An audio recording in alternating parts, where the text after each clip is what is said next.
Alright, we are on the Happyrun Tank, and it's pretty warm today, so you're not going to really be able to see the display very well. The phone is overheating, so the screen dimmed. But this is the Happyrun Tank G60 Pro, very long name. It's an e-moped style frame with sequential turn signals on the front and back. 20 by 4 inch tires, has a 48 volt 25 amp hour battery, and it claims to have a top speed of 35 plus miles per hour, so we'll see if that's the case. It does have an NFC unlock, so you have to have the card to be able to ride this bike, and you just tap the screen to unlock it. I'll show you that in a little bit. It does have turn signals, so if you push the left one, it lights up and it beeps at you and it flashes on the screen. The screen is non-existent, like you can't see it at all during bright daylight, which is a shame because it's a super cool looking display. It's got a lot of colors in it. Also has a horn and a headlight and tail light. I was just honking the horn for testing. Is my headlight on? Yep. Now, being a 48 volt e-bike, it's going to take a little bit to get up to speed.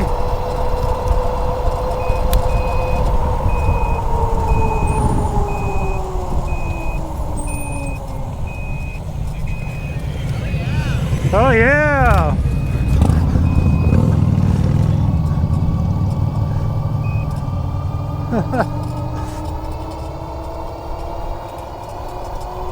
Looks like we got a top speed of 30 miles an hour so far. Gotta test the PAS levels because, yeah, pedaling this bike, you're not gonna want to, especially if you're a tall rider.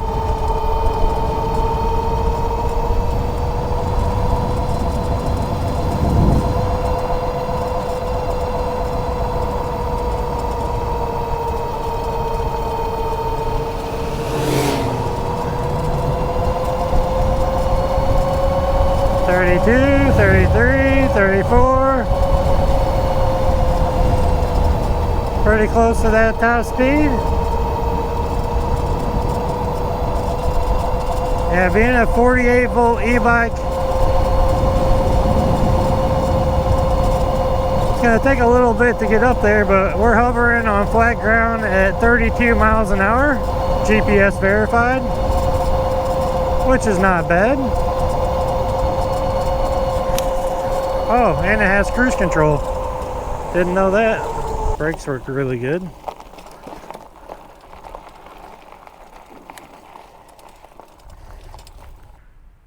Alright, we're looking at the Happyrun Tank G60 Pro. Long name for a very nice e-bike. This is a e-moped style e-bike with full suspension. Rear suspension is actually pretty damn comfortable. I weigh 240 pounds and it definitely helps with the suspension quite a bit, unlike some that I've ridden where the suspension is just completely stiff.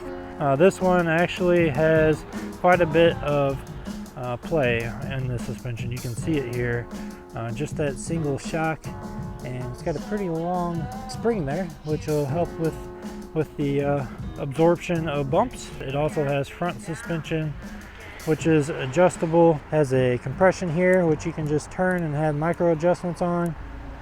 It does have a motorcycle style headlight in the front with this nice protective grille, so if you ride off-road, that's going to protect the headlight. It does have sequential turn signals, so on the front, there they are, and they are really bright so you can see them good in the daylight. And then in the back here, same thing, we got two sequential turn signals in the back. Now, I don't think you can turn both on. Oh, you can. So you can turn both of them on at the same time to get hazards if you need it. And if you can hear that, it beeps at you when it's on. So you never forget to turn them off. Also, when you turn the headlight on, it beeps at you. And then the horn here, which is pretty loud. Now you change your pedal assist levels here with this S button. You push it in once and it'll go through the thing. You cannot see the screen in bright daylight at all, you or me, so I have to count. So we are in mode 5. Now it does have a speedometer gauge. It has turn signal lights, cruise control light, headlight light, and NFC light, as well as a battery gauge. At night I will show you this, or back in my garage. It's a super cool display. It's just really unfortunate that you can't see it in the daylight. And this is what the screen looks like. This is how you power it on. We're going to go through it all right now in the garage just so you guys can see it. But you use an NFC card chip. You swipe it to unlock it, and then this is what the display looks like. It's really, really cool. Unfortunately, mine's all scratched up too. I don't know what's up with that, but it's really neat. I wish you could see it during the day, but this is how it looks like at night. It's pretty cool. It does have DY Island hydraulic brakes, and they work fantastic. I really like them. It does have built-in cruise control like I demonstrated in the ride footage. But here's your quarter twist throttle, pretty standard grips, and then your SIS index 7-speed shifter. Putting this bike together is pretty interesting. You do have to actually assemble the front hub, which is fairly easy, and I show you how to do that in the unboxing and assembly portion of this video. It does have folding pedals for some reason. Not really sure why they put folding pedals on there, but they do. There you go. So if you want to fold up your pedals, you can. I guess that'll help if you want to load this bike inside your car or something like that, or your truck. You can fold those down, but you can also always swap those out. You also have to put the front brake rotor here when you install the front hub.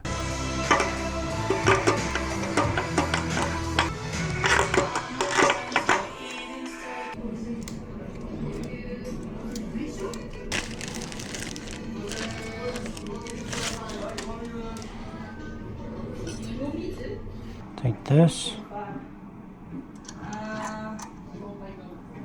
then take this, and there you go. Then you take this,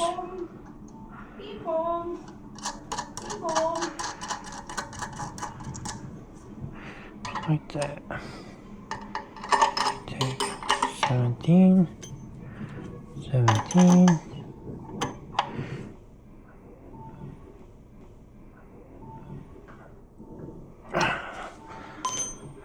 I need that station. Am I going right?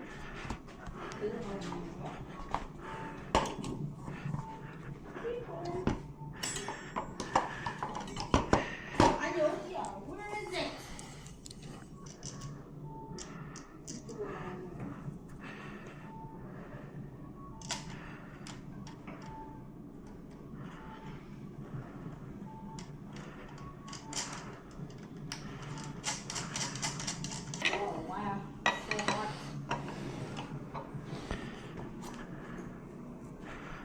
They are 160 millimeter rotors, so you would expect to see 180 on this bike, given that it does 35 plus miles an hour. Now, if you're a lighter rider, you might be able to reach that top speed or even higher.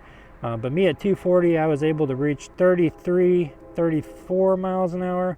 On a flat road, I was hitting about 32 on my test ride there. I do like the BMX style handlebars. They look really nice. I like that it has full suspension. There's the hydraulic brake caliper by DY Island. It's a 2-piston hydraulic brake and another 160 millimeter rotor here. We got plastic fenders in the back, and we got 20 by 4 inch fat tires on this bike, and they are super loud when you ride. You'll hear that. It does look like they have another section here in the back of the seat where you can mount something, maybe a rack or something. I don't know what they have available. And then here's the rear tail light, super bright tail light. Works really good for this e-bike. Now here's the seat. It is actually pretty decently comfortable, pretty well padded, and it's long enough that you can kind of scoot back.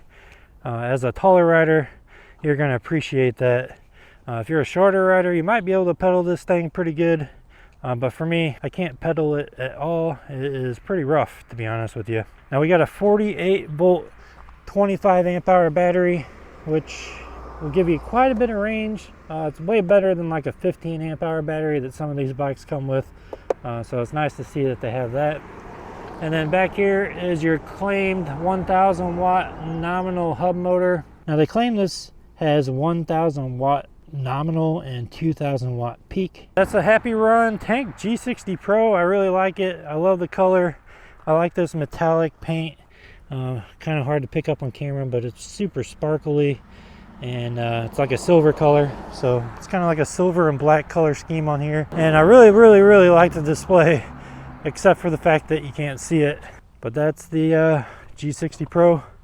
We're gonna get back out on it and take it for another ride. All right, so we're gonna take this down the road again, see how fast we can get it.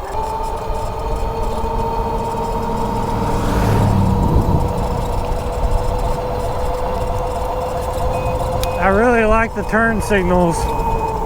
I think that it's pretty cool that it has an audible beep, a light, a couple lights actually, so you'll never forget to turn them off. I think more e-bike companies need to implement that. I think that is maybe the top feature of this bike, to be honest. But this bike has a lot of features. I just wish you could see the screen. I don't know any way to fix that, but yeah, you cannot see this at all.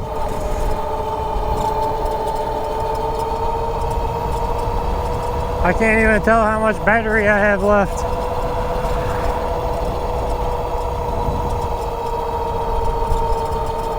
The tires are super loud, as you can tell, but you can fix that by putting some street tires on here. Something with a little less knobby tires. I mean, I kind of like the sound, but it can get annoying if you're just trying to relax.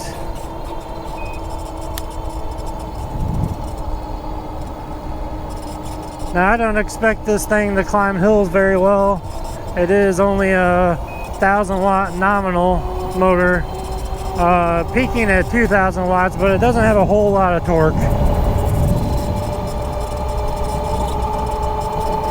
Now it's got like a metallic gray color on the frame. It's super slick looking actually. I thought it was black when I looked at the pictures, but when I got it, definitely like a gray color. I like the frame design. It's got plastic fenders, so you won't hear much rattling or any noise there. But we are getting this kind of a squeak on the rear suspension. Now we do have suspension on the front, which is adjustable with a compression and a preload. And the horn is pretty loud. So you can definitely catch people's attention if you're on the road. I really like the headlight and the tail light. They're super bright. And I do really like the cruise control, in that when cruise control engages, it beeps at you, so you'll know when it's on.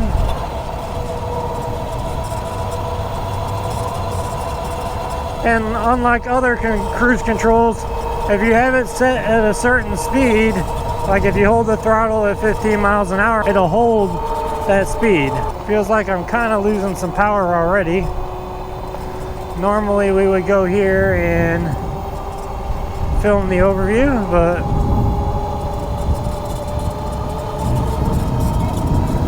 roll of outlaws today and barbecuing. Tons of people here.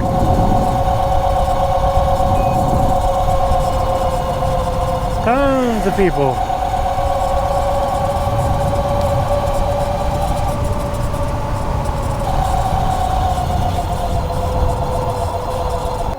So the Roll of Outlaws is going on.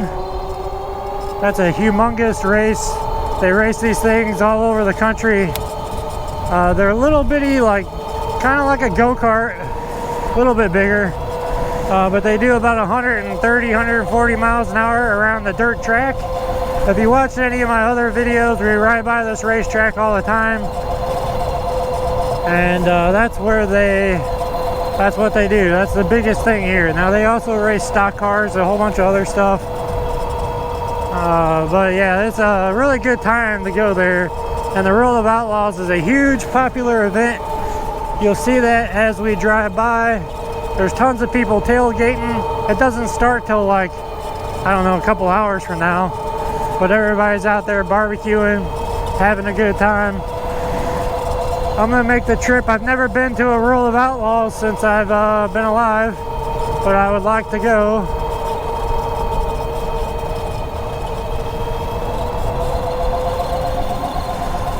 Yeah, humongous event. You can see all the RVs. Those are probably almost all people racing. And then all the spectators with their barbecue pits tailgating. It smells so good.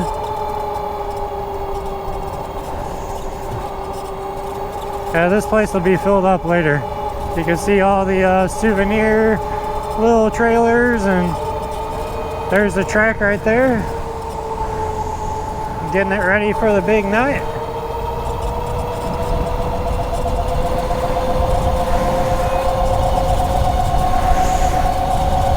Pretty cool to see. We just hit 35 miles an hour going down a slight downhill.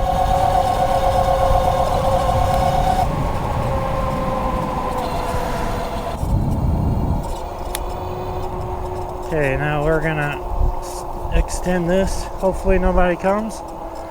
We're gonna get some B-roll of the Happyrun tank.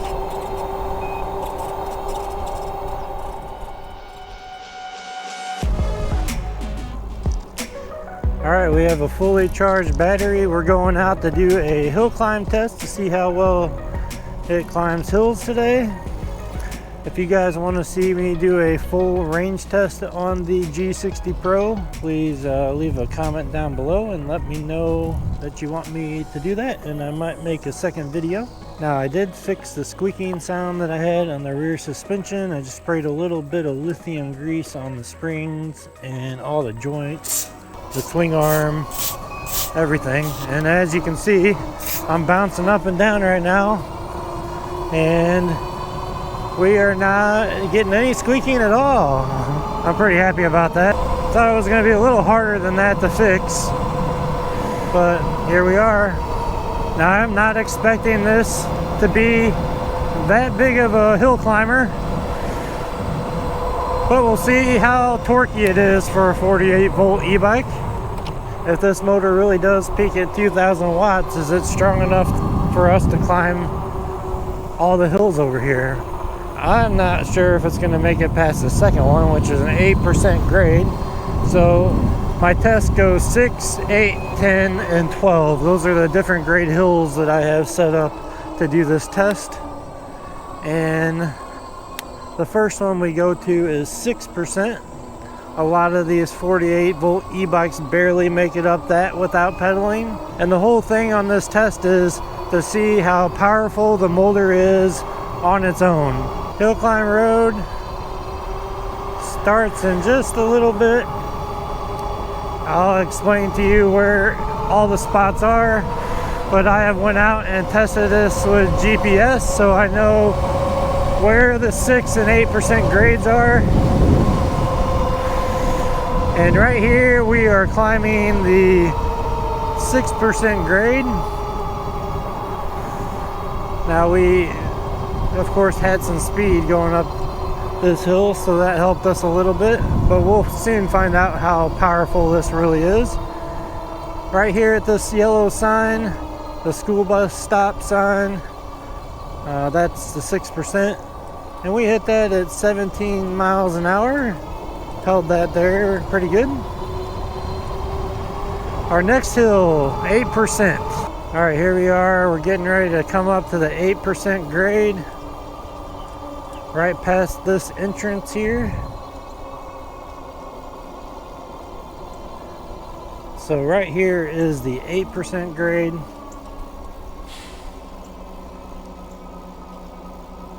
And we made it up that at 11 miles per hour. From a dead stop, we're going to climb this hill. We're in the strongest PAS level on all of these tests, which is 5.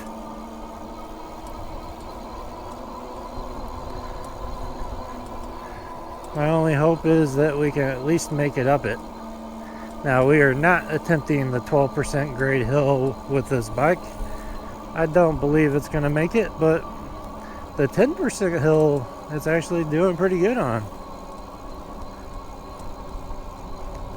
So it starts getting a little bit steeper up here. We'll see it slow down, but it looks like it's actually going to make it up the 10% grade, barely. But that's a lot stronger than a lot of the other bikes I've tested.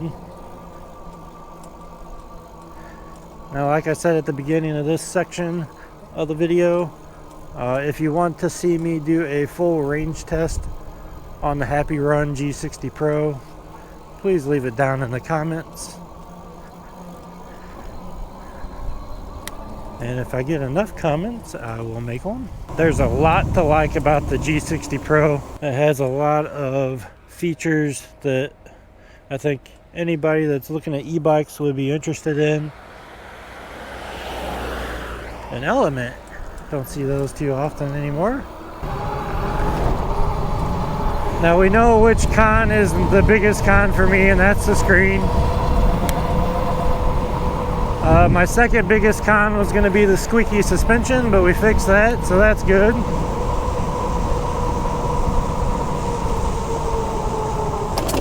I think if the screen was better, then we would probably have a solid bike here. At night, it's a solid bike. During the day, if you don't mind putting a cell phone up for your speed, then it probably doesn't matter too much.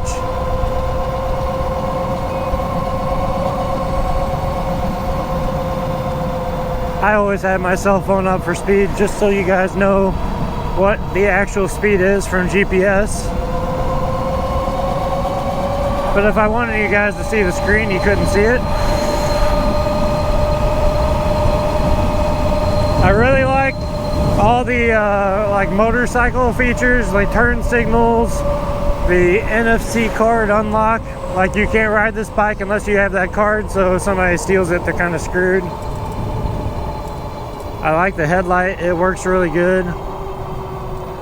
Tail light's fairly bright. Does have the integrated brake light. I like how it beeps at you for almost everything. Like when you set the cruise control, it'll beep at you to let you know it's engaged, and it's beeping at me because I had the blinker turned on. And it's loud even when I'm in this windy scenario. I can hear it perfectly fine. That's just a feature I haven't seen on any other e-bike, so it's nice that they actually included something that I haven't seen before. And actually it's been something I've asked a few times from some of my videos. I would love to have an audible alert for turn signals so you know that they're on. I would have liked to have seen a little bit better pedaling experience, but we really can't fault this bike for that. Most e-mopeds are not very good pedalers unless you upgrade some of the components. But overall, I really like the bike. If they can do something to make the screen better or replace it, I think it would be a top contender on my list. But not being able to see your speedometer without a phone is a little unfortunate. Make sure you hit that subscribe button if you enjoyed this video and want to see more. As I say in almost every ending of my video, I have a ton of things coming down the pipeline. Some e-bike related and a couple not really e-bike related, but kind of. We'll talk about that soon. If you like this video, hit that like button. Make sure you drop a comment down below and let me know what you think about this e-bike. And I'll see you guys in the next video. Thanks for watching.